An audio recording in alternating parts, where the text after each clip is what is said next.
চিনছো চিনছো ভাইয়াদেরকে চিনছো আপুকে চিনছো এই ছেলেটা কই যে ছেলেটার কাছে নিয়েছিলাম আঙ্কেল এই যে বিস্কিটটা রাখেন কিনা মিসেস ওই যে এই যে আম্মু আসছে আম্মু আম্মু আম্মু আসছে আম্মু আসো আসো আসো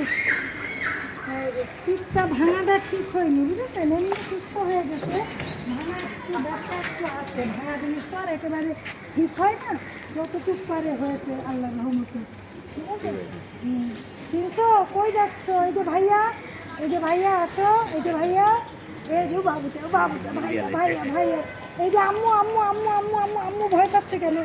আম্মু দাঁত খিচাচ্ছে কেন হ্যাঁ আম্মু ভয় পাচ্ছে কেন হ্যাঁ একটু আম্মু আম্মু কেন ভয় পাচ্ছে হ্যাঁ আম্মু বাবু বাবু বাবু হ্যাঁ থাকো বাবা থাকো একটু ওরা একটু বড় হয়ে গেছে তাই না হ্যাঁ তোমার থেকে ওরা একটু বড় হয়ে গেছে তোমার তো পিঠ ভাঙা এখানে তুমি ছোট আছো আর বাবুরা যে পিঠ ভাঙা না এই জন্য আল্লাহর মতো বড় হয়ে গেছে এই যে নানি এই যে তোমার নানি মলি এই যে ওর নানি মলি হ্যাঁ এই যে ওর নানি হ্যাঁ থাকো শোনো এখানে এই যে এই জায়গাটা হ্যাঁ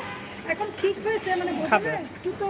ইয়ে থাকে একেবারে তো আর আস্তে আস্তে আল্লাহ হ্যাঁ উনি একটা বাসা বানিয়ে দিল হ্যাঁ হ্যাঁ ঠিক আছে